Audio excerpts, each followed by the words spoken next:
परमपिता परमात्मा को अधिकतर मानव मानता है, जानता नहीं।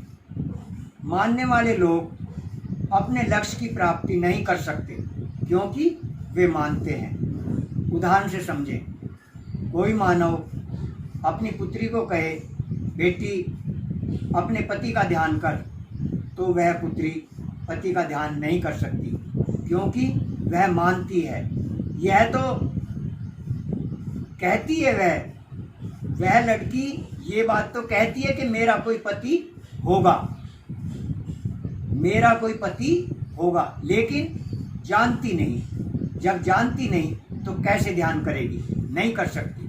इसी तरह से जो लोग परमपिता परमात्मा को मानते हैं वे भी अपने लक्ष्य से वंचित रह जाएंगे और जानने वाले लोग अपने लक्ष्य तक पहुंच जाएंगे। मानव का लक्ष्य क्या है? मानव का लक्ष्य है मोक्ष, मुक्ति, निर्वाण। तो वे लोग जो जानते हैं वे अपने लक्ष्य तक पहुंच जाते हैं। अब परमपिता परमात्मा का जानना क्या है? परमपिता परमात्मा हमारे घट में कहाँ है? परमपिता परमात्मा का हमारे घट के अंदर एक ही स्थान है। वैसे तो शक्ति का संचार पूरे शरीर में होता है, लेकिन परमपिता परमात्मा का स्थान एक ही है। वे उस स्थान को जानते हैं और जब ध्यान में बैठते हैं तो वो उसी जगह पर, उसी स्थान पर मन को जोड़ देते हैं जहाँ परमपिता परमात्मा का वास है। कहाँ? हमारे घट में। जहाँ हमारे घट में परमपिता परमात्मा का वास है वहीं पर मन को लगा देते हैं। तो जब अब ध्यान किसका करना होता है? ध्यान परमपिता परमात्मा का करना होता है। जब लोग कहते हैं कि ध्यान में बैठो, या ये कह देते हैं ध्यान करो, ध्यान किसका करते हैं? ध्यान किसका करना चाहिए? ध्यान परमपिता परमात्मा का करना चाहिए।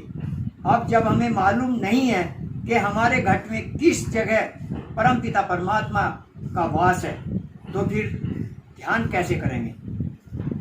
और जो लोग जानते हैं कि हमारे घट में परमात्मा का स्थान कहाँ है, परमात्मा हमारे घट में कहाँ रहता है, तो वे लोग ध्यान में बैठ जाएंगे, ध्यान करेंगे। और ध्यान की वैसे अनेक विधियां हैं, अनेक, लेकिन जब ध्यान करेंगे तो परमपिता परमात्मा का ही करना चाहिए। क्यों करना चाहिए? कि परमपिता परमात्मा निर्विकार है। हमारा मन विकारी है, परमात्मा निर्विकारी है। जब निर्विकारी से विकारी जुड़ेगा तो धीरे धीरे धीरे धीरे इसके विकार निकलते चले जाएंगे। और यह पुरातन कहावत भी है कि जैसा संग वैसा ही रंग।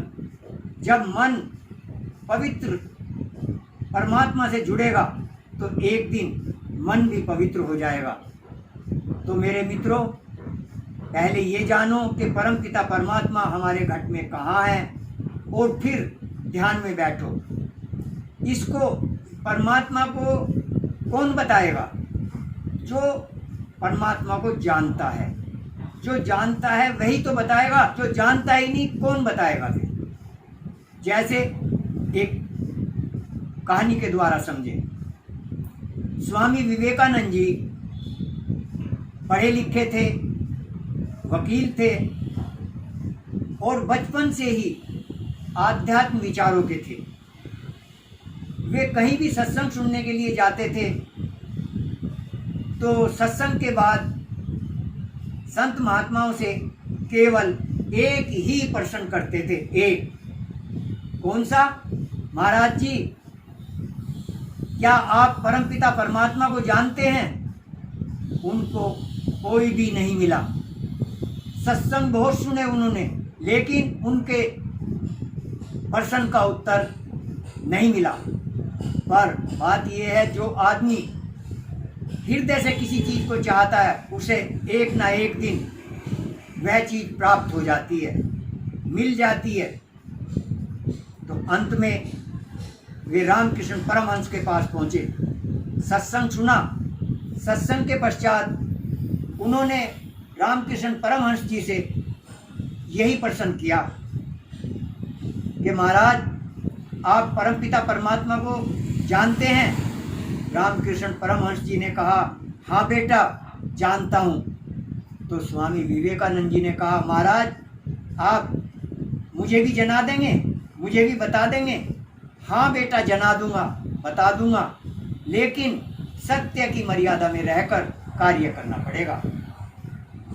तो वे मुमुक्षु थे, उन्होंने कहा महाराज ठीक है गुरुजी, मैं आपकी शरण में ही रहूंगा और सत्य की मर्यादा में रहकर कार्य करूंगा। तो उनको भी रामकृष्ण परमहंस जी ने इसका ज्ञान कराया। तो मेरे मित्रों, परमपिता परमात्मा को मानने से कुछ भी नहीं होगा और जानने से सब कुछ हो जाएगा। अर्थात सब कुछ का मतलब मुक्ति तक, मोक्ष तक मानव पहुंच जाएगा, अपने लक्ष्य की प्राप्ति कर लेगा यदि सत्य की मर्यादा में रहकर कार्य करेगा।